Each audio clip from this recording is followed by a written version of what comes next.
선거가 시작됐죠. 예.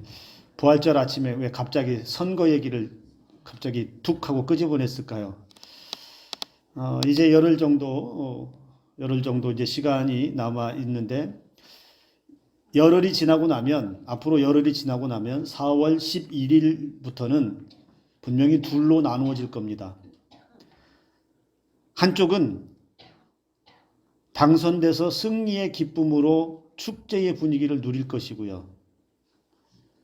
온 세상을 다 얻은 것처럼 그렇게 기뻐서 춤을 추는 사람들이 있을 반면에, 한쪽에서는 낙선으로 인해서 가슴 아파하는 사람들이, 어쩌면 낙선한 사람들이 더 많으니 가슴 아파하고 속상한 사람들이 더 많겠죠. 선거 당사자, 후보로 나온 분들도 그렇겠지만 그 후보를 지지하고 또 선거운동을 함께 했던 사람들, 또 같이 힘을 모아서 또 정치를 하려고 하는 사람들 중에는 선거에 떨어지고 나면 그 아픔이 고스란히 그들에게 다 가는 것이겠죠. 이번에는 될 것 같은데, 이번에 되면은 그래도 뭔가 좀 해볼 것 같은데, 이번만큼은 간절히 의원이 됐으면, 그러면 좋겠는데, 안 되는 사람이 훨씬 많다는 거죠. 제가 서울 살 때요, 그 동네에, 지금은 그분이 안 나올 것 같은데, 제가 살 때만 해도 선거에 4번을 떨어진 분을 봤어요. 4번. 4번이면 여러분 16년, 거의 20년 가까이 선거만 한 거예요. 늘 하는 이야기는 그거예요. 이번엔 내가 될 것 같아. 근데 아무리 봐도 다른 사람들은 그 사람은 백날 나와도 안 돼. 누구만 이번에 된다고요? 자기만. 근데 선거만 끝나면 거의 패인데요. 술에 찌들어 살다가 그렇게 몇 개월을 그렇게 보내다가 또 이제 정신이 들만하면 또 이제 선거 바람이 또 이제 슬슬 불어서 이 사람 저 사람 따라다니는 모습을 봤는데, 여러분, 한낱 국회의원 선거든 이 땅에 이루어지는 사람을 뽑는 선거에서도 지면 그 패배로 인해서 아픔을 당하고 절망하는 사람들이 얼마나 많이 있습니까? 그것 때문에 고통당하는 사람들도 얼마나 많이 있습니까? 선거가 뭐라고? 선거 때문에 삶의 의욕을 잃어버리는 사람들, 마치 실패자처럼 사는 사람들도 의외로 많다는 사실입니다. 근데 여러분, 2000년 전에 예수님 계셨을 때에도 절망했던 사람, 모든 것을 다 잃어버린 듯한 삶의 허탈감에 빠져서 헤어나지 못하는 사람들이 있었습니다. 그 사람들이 누구였을까요? 첫째는 예수님의 제자들이었고요. 그리고 예수님을 따랐던 많은 사람들이 그랬습니다. 예수님과 함께 있을 때 그들은 어땠습니까? 먼저 제자들은 예수님의 제자라고 하는 것이 대단한 자부심을 가졌을 것 같아요. 물론 제자들이 마음이 딴 데가 있는 제자들이 거의 대부분이었지요. 때로는 예수님의 말씀도 이해를 못해서 책망을 받기도 했습니다. 우리처럼 부족함 투성이의 사람들이 제자들이었긴 했지만, 그래도 예수님과 함께 다니는 것이 3년의 시간이 행복하지 않았겠습니까? 가는 곳마다 사람들이 몰려왔고, 가는 곳마다 예수님은 놀라운 일들을 행하셨고, 많은 사람들이 메시아라고 환호하기도 시작했습니다. 그래서 예수님을 보면 그가 우리를 로마에서부터 해방시켜주고 우리에게 진정한 평화와 자유를 주실 분이다, 그가 우리의 구원자가 되실 것이다라고 하는 기대감들을 가지기 시작했습니다. 그런데 여러분, 제자들은 얼마나 더 큰 기대감이 있었겠냐는 거죠. 그래서 오죽하면 제자들 가운데서는 우리 주님의 최측근이 되고 싶었던 제자들도 있었잖아요. 한 자리 차지하고 싶었던 제자들도, 그런 욕망을 드러내는 제자들도 있었잖아요. 그런데 우리 주님은 많은 사람들이 다 지켜보는 앞에서 수많은 로마 병사들과 유대인들과 종교 지도자들이 다 지켜보는 가운데서 맞으시고 찢기시는데 힘 한번 써보지 않으시고 반항 한번 제대로 하지도 않으시고 항변 한번 제대로 해보지도 않으시고 그냥 좀 심하게 표현하면 너무나 허무하게 십자가에 못 박히시고 죽으시는 그 모습만 보여주었다는 것이죠. 사람들은 그 죽으심을 보면서 가슴을 치기도 했습니다. 불쌍해서도 가슴을 쳤을 수 있지만 사람들은 그 모습을 보면서 내가 기대했던 예수가 저렇게 허무하게 죽는단 말이야? 그렇게 놀라운 기적을 행하셨던 우리가 메시아라고 믿었고 구원자라고 믿었던 그분이 이렇게 허무하게 가신단 말이야? 그에 대한 모든 기대감들, 그에 대한 모든 소망들이 그 십자가의 죽음 앞에서 완전히 무너져 내렸습니다. 그리고 그 주님을 무덤에 장사 지내고 왔습니다. 여러분들은 지금까지 살아오면서 기대했던 어떤 소망이라든지 여러분들 살아오면서 간절했던 그 무언가 한순간에 무너지는 그런 경험을 해보신 적이 있으신가요? 정말 마음속에 나에게도 우리의 가정에게도 개인적이든 사회적이든 국가적이든 여러분 간절했던 정말로 반드시 이루어지길 소망했던 것 그리고 될 것 같았는데 그것이 한순간에 허무하게 와르르르 무너진 그런 경험 해보신 적이 있으세요?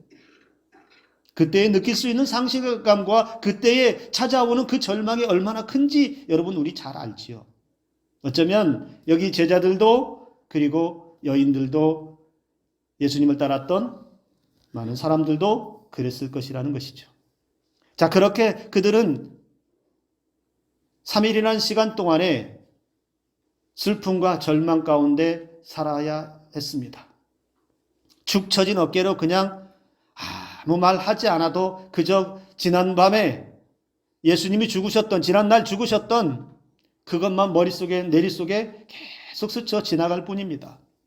그리고 나서 안식 후 첫날 일찍이 여인들이 무덤을 찾아갑니다.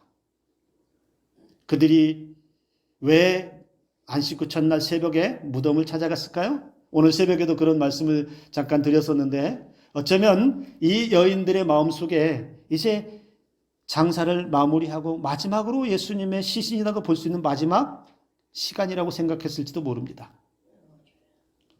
그렇게 힘없이 예수님을 장사 지냈던 무덤을 향해서 여인들이 갔습니다.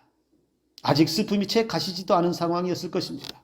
그런데 무덤 앞에 도착했을 때 그들 눈앞에 보여지는 것이 놀라운 일들이 벌어졌습니다.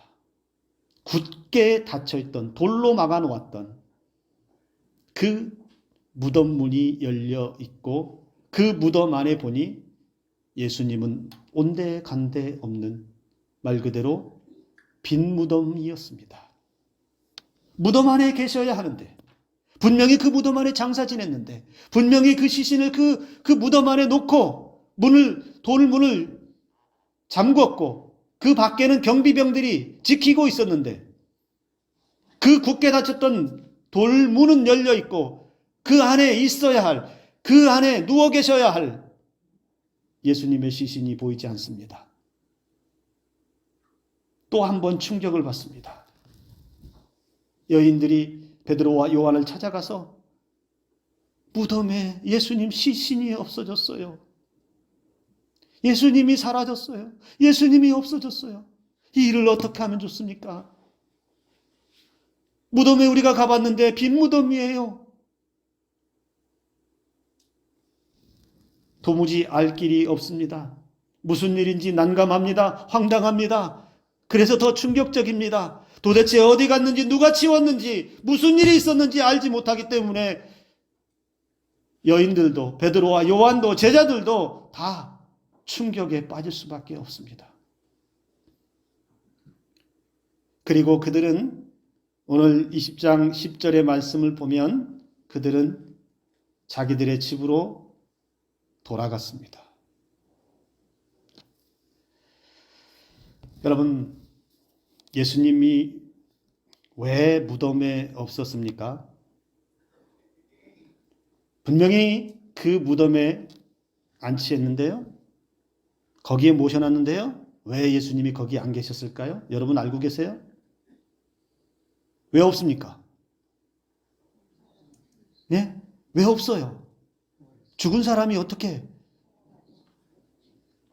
맞아요.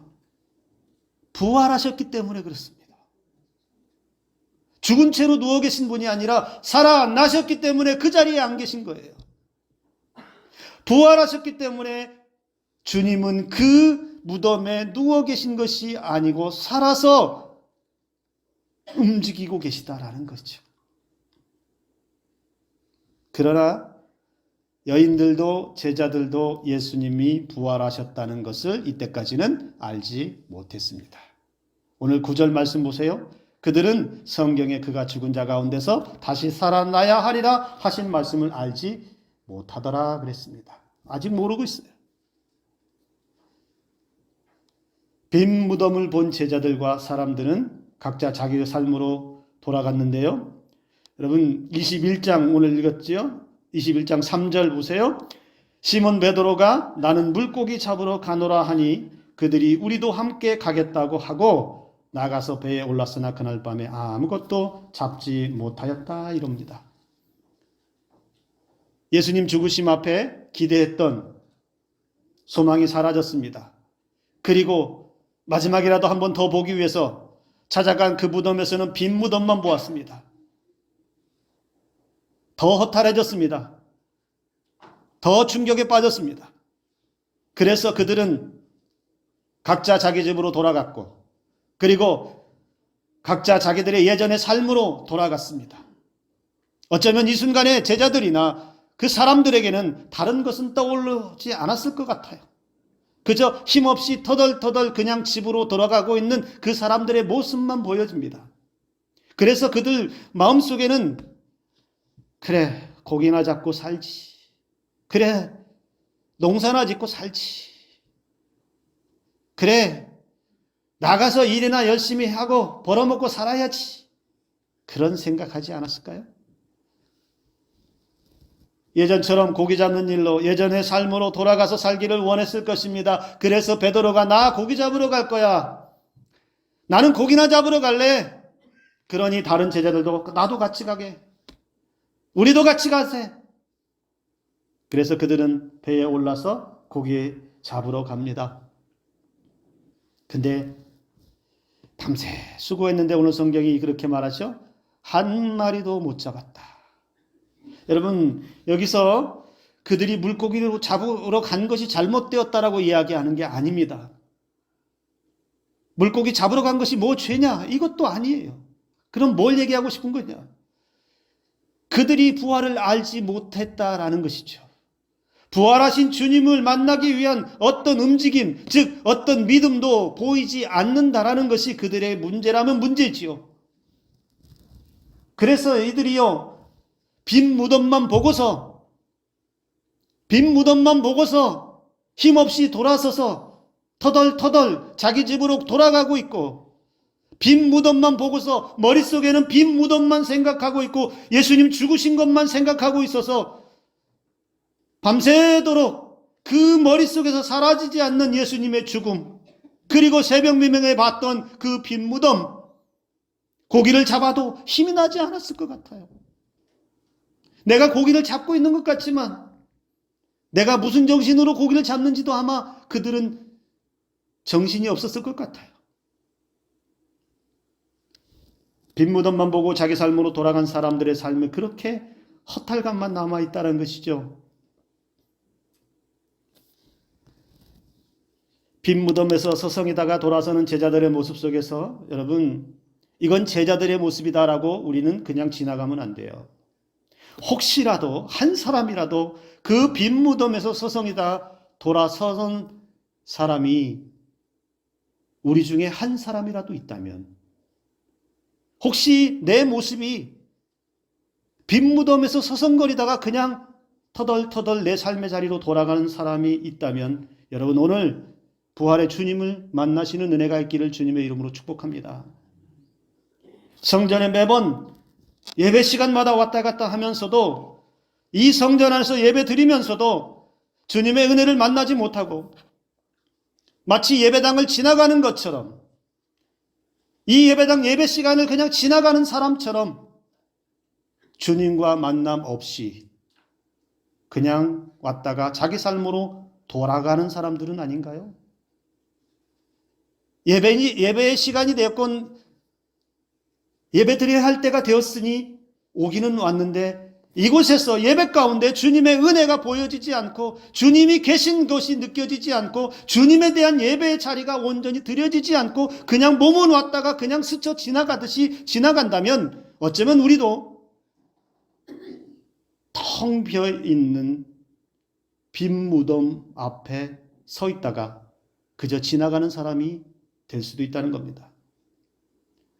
마음은 갈급한 것 같은데 기대감이 있는 것 같은데 텅 빈 마음으로 왔다가 다시 텅 빈 마음으로 돌아서서 세상으로 나아가는 사람들이 있다면 그런 사람들이 빈 무덤 신앙이라고 말할 수 있습니다.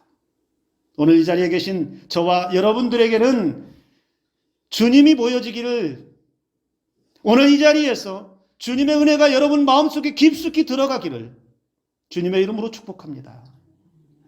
그래야 빈 무덤 신앙에 빠지지 않게 됩니다. 근데 여러분 우리 주님은 그러면 그때 뭐하고 계실까요? 제자들은 그렇게 각자 자기 삶으로 흩어졌어요. 우리 주님은 뭐하고 계실까요? 우리 주님은요 공생의 3년의 시간 동안에 아주 바빴어요. 눈코 뜰 새 없이 바빴어요. 낮이나 밤이나 새벽이나 한밤중이나 언제라도 여기저기 다니셔야 했고 사람들을 만나야 했고 고치셔야 했고 가르치셔야 했던 사역을 3년의 시간 동안 했는데 여러분 부활하시고 이 땅에 40일을 머무는데 그 40일의 시간도 눈코 뜰 새 없이 바빴어요. 뭘 하셨을까요? 우리 주님은 자신이 부활하신 것을 사람들에게 보이시고 증거하기 시작하셨어요. 3일 만에 죽음의 권세를 깨뜨리고 무덤문을 열고 나오신 것을 제자들에게 보여주시고 사람들에게 보여주시고 봐라 내가 부활했다 라고 하는 것을 직접 증언하셨다는 겁니다. 우리 주님이 얼마나 바쁘셨는지 여러분 고린도전서 15장 4절에서 8절 말씀을 보면 사도 바울이 이렇게 말을 합니다. 성경대로 사흘 만에 살아나사 게바에게 베드로죠? 게바에게 보이시고 후에 12제자에게와 그 후에 500여 형제에게 일시에 보이셨고 야고보에게 보이셨고 그 후에 모든 사도에게와 맨 나중에 만삭되지 못하여 난 자 같은 내게도 보이셨느니라. 우리 주님이 한두 사람만 보인 게 아니고요. 수많은 사람들을 찾아다니시면서 부활하신 우리 주님을 보여주셨다는 겁니다. 제자들도 그리고 사람들도 알지 못하고 깨닫지 못하고 있을 때 주님은 직접 찾아다니시면서 주님의 부활을 세상에 알리셨습니다. 부활하신 주님이 자신이 부활하신 분이 직접 전하셨다는 것이 은혜 아닌가요? 저는 이게 너무너무 가슴 벅차요. 왜냐하면 여러분 예수님이 부활하셨다는 사실을 주님이 직접 보여주지 않고 누군가 전해주는 말로 보지도 않고 전해주는 말로 예수님 부활하셨습니다 하면 여러분 같으면 믿으시겠어요? 저 같으면 못 믿어요. 오늘 새벽에도 그런 말씀을 했지만 여러분 사람들이요 믿음이 좋은 것 같아도 잘 안 믿어요. 지금도 여러분 세상에 사람들 믿음이 없는 사람들에게 예수님 부활 얘기해 보세요. 콧방귀도 안 껴요. 근데 예수님이 부활하셨다는 사실을 직접 목격하지 않고 누군가 전해주는 이야기로 야 예수님 부활하셨대 이걸로 2000년의 긴 역사 동안에 예수님의 부활을 믿을 수 있을 만한 사람이 누가 있겠어요? 근데 우리 주님은 그 방법 택하지 아니하시고 어떻게 하셨다고요? 자신이 직접 부활하신 몸을 보여주시고 때로는 도마와 같은 사람들에게는 만져보기도 하셨어요. 못 박히시고 찢기신 자를 손을 넣어봐라. 그가 유령인가? 영혼인가? 그래서 우리 주님은 뭐라고요? 영혼은 뼈도 없고 살도 없지만 봐라, 나는 다 있다. 그러면서 그들과 함께 식탁의 자리에서 생선을 나눠주시고 떡을 나눠주시고 직접 식탁의 교제도 만들어주신 분이 주님이시다는 것이죠. 반박할 수 없는, 그 누구도 이 부활에 대해서 아니라고 믿을 수 없다고 반박할 수 없도록 주님이 직접 제자들에게 보이시고 사람들에게 보이시고 봐라, 내가 부활했다라고 하는 것을 증언하셨다는 것이죠. 이제 여러분, 우리가 기억해야 할 것, 우리가 반드시 따라가야 할 것은 우리 주님이 직접 증언하신 그 부활의 은혜 안으로 들어가야 합니다. 빈무덤 신앙이 아니라 부활 신앙으로 완전히 우리는 정착해야 합니다. 부활의 첫 열매가 되신 주님을 따라서 우리가 생명에 있는 날 동안에 그 부활 신앙으로 살아가야 하는 것을 여러분 결코 한순간도 잊지 마시기를 주님의 이름으로 축복합니다. 그러면 여러분, 이 부활신앙, 빈무덤 신앙이 아닌 부활신앙으로 살기 위해 우리에게 필요한 것이 뭐가 있을까요? 어떻게 해야 된다는 것이죠? 어떻게 하면 부활신앙을 놓치지 않고 살아갈 수 있다는 것이죠? 여러분, 제자들을 잘 보세요. 제자들이 주님이 부활하신 것을 알지 못했다고 그랬어요. 주님이 부활한 사실을 알지 못했어요. 생각도 못했어요. 그런데 여러분, 제자들과 사람들이 부활하신 주님을 놓친 이유가, 알지 못한 이유가 무엇이겠습니까? 주님의 부활을 알지 못한 이유가 어디에 있겠습니까? 주님이 무덤에서 사라졌기 때문입니까? 감쪽같이 사라졌기 때문에 부활을 몰랐을까요? 아니면 그 무덤을 주님이 사라지지 않도록 밤새 지키지 않았기 때문일까요? 아니요. 제자들이 옛 생활로 자기 삶으로 그냥 터덜터덜 힘없이 돌아간 이유가 무엇이겠습니까? 겉에 드러난 것을 보면 그들은 자신들이 따랐던 예수님을 잃어버렸기 때문입니다. 겉에 드러난 모습은. 예수님을 잃어버렸기 때문에, 그 예수님이 죽으셨기 때문에 더 이상 내게는 예수님이 없다라는 이유가 될 수 있습니다. 그러나 그보다 더 중요한 이유가 하나가 있습니다. 그들이 부활의 주님을 알아보지 못하고 그들이 예수 부활을 놓친 이유가 무엇이냐?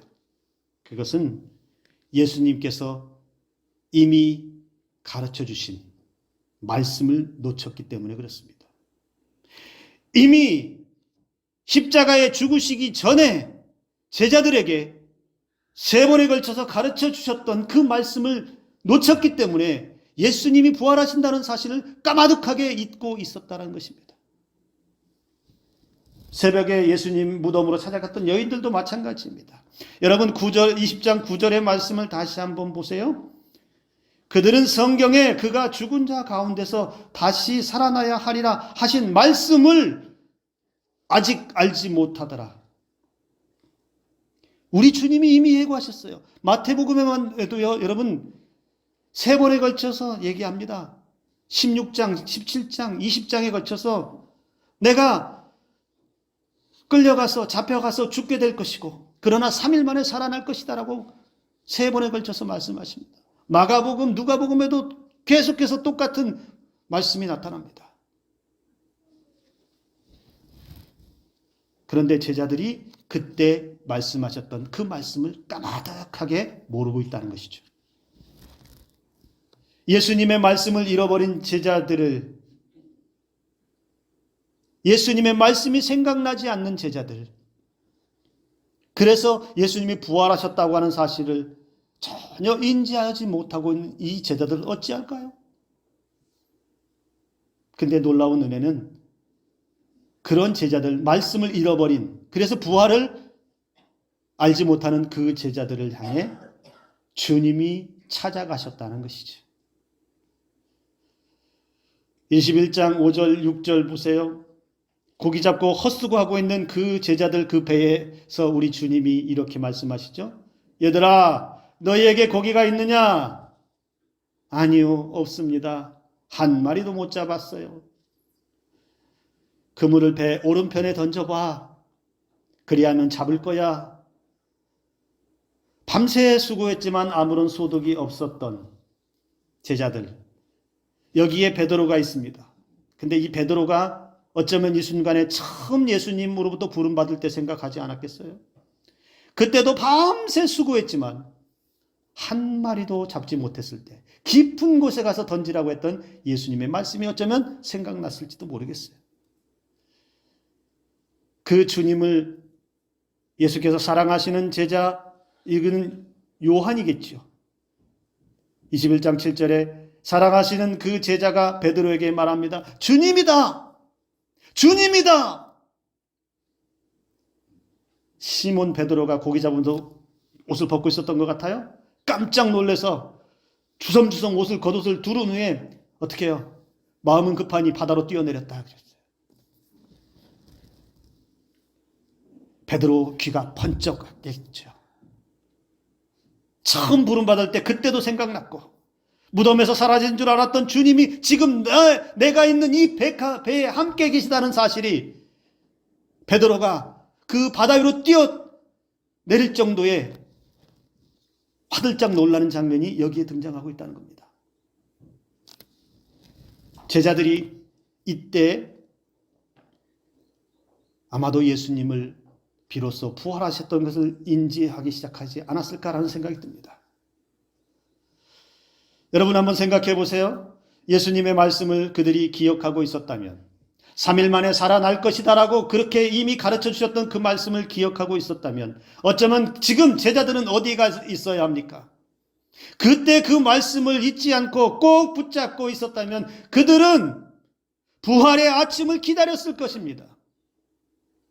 말씀하신 대로 부활하실 그 날을 손꼽아 기다리면서 주님을 맞이할 준비를 하고 있었을 거예요.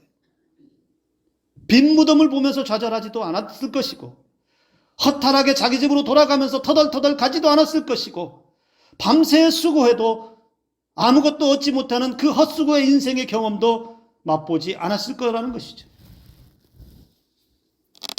부활하신 주님은 그렇게 제자들을 찾아가셔서 그들로 하여금 말씀이 생각나게 하셨습니다.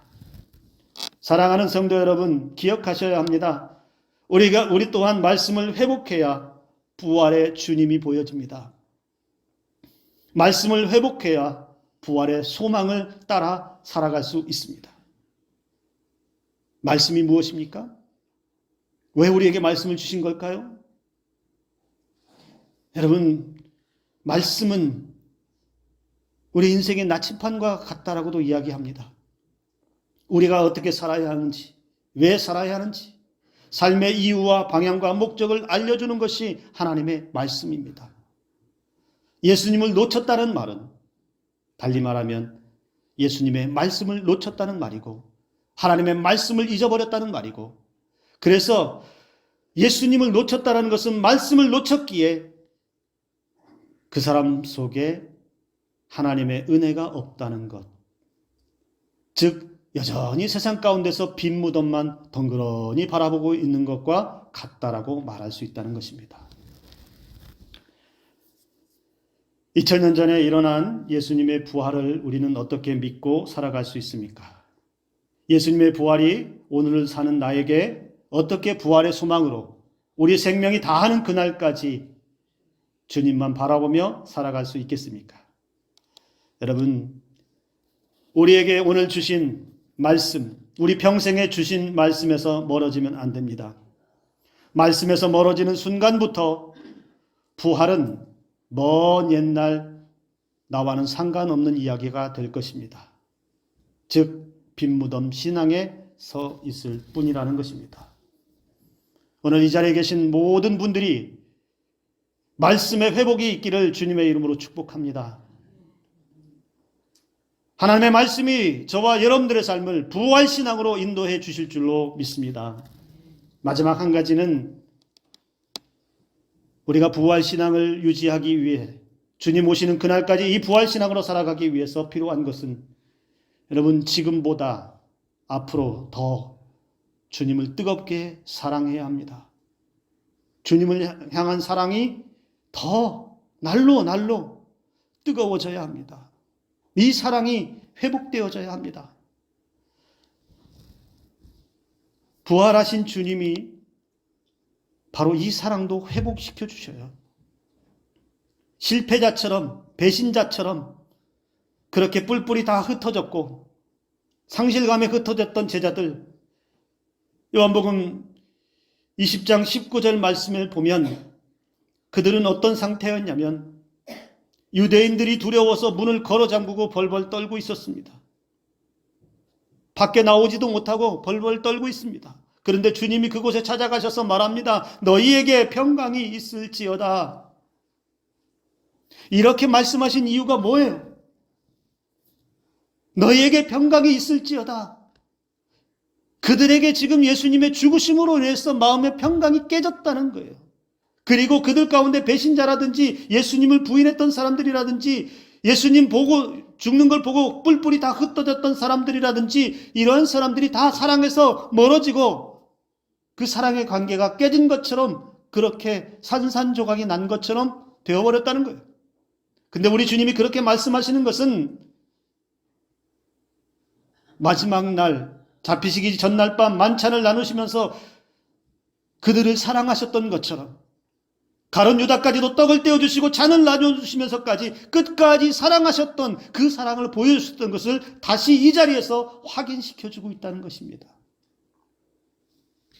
3번이나 모른다고 부인했던 베드로를 찾아가서 뭐라고 말씀하십니까? 네가 나를 사랑하느냐? 네가 나를 사랑하느냐? 네가 나를 사랑하느냐? 다시 묻습니다. 왜요? 나는 너를 여전히 사랑한다. 나는 너를 여전히 사랑한다. 근데 너는 나를 사랑하고 있느냐? 무엇을 말합니까? 주님의 사랑을 다시 확인시켜 줍니다. 죄책감에 빠져 있을 부끄러운 모습에 그렇게 머리를 감싸 안고 있을 그 제자들을 향해서 베드로와 같은 사람들을 향해서도 여전히 주님은 부활의 몸을 가지고 가셔서 내가 너를 사랑한다. 베드로가 여러분 왜 뛰어들었어요? 바다로 왜 뛰어들었어요? 주님의 그 말씀도 생각났기도 했지만 부활의 주님 보고 다시 저는 사랑이 다시 회복된 거라고 봐요. 여러분 예수님에 대한 사랑이 회복되면 언제라도 어디서라도 어느 때라도 우리는 주님을 향해 달려갈 수 있습니다. 예수님에 대한 뜨거운 사랑이 회복되면 여러분 더 이상 주님 앞에 우리 핑계대지 않습니다. 주님이 말씀하시면 언제라도 그 주님 사랑하는 주님의 말씀하시면 나는 그 주님의 사랑으로 달려갈 준비가 되어 있는 것이죠. 부활신앙을 가지기 위해서 저와 여러분들이 그래서 더욱더 주님을 뜨겁게 간절히 사랑하는 이 사랑을 회복하는 은혜가 있기를 주님의 이름으로 축복합니다. 그래야 우리의 삶은 빈무덤 신앙이 아닌 부활 신앙으로 계속해서 주님과 함께 살아가게 될 줄로 믿습니다. 이 부활의 아침에 여러분 빈무덤 신앙에서 우리의 인생의 방황을 멈추고 허무한 인생에서 빈무덤 바라보며 절망하는 곳에서 멈추어 서서 부활하신 주님을 바라보며 내게도 주실 그 은혜를 소망하며 생명력 있는 그리스도의 삶으로 살아갈 수 있기를 주님의 이름으로 축복합니다. 예수님의 부활은 우리의 부활입니다. 그 부활 우리가 먼 훗날 만나게 될 것을 기억하면서 이 부활의 기쁨을 저와 여러분들 마음속에 그리고 가정 속에 그리고 이 남은 땅에 그리고 대한민국 온 세계 위에 가득하기를 주님의 이름으로 축복합니다. 기도합니다.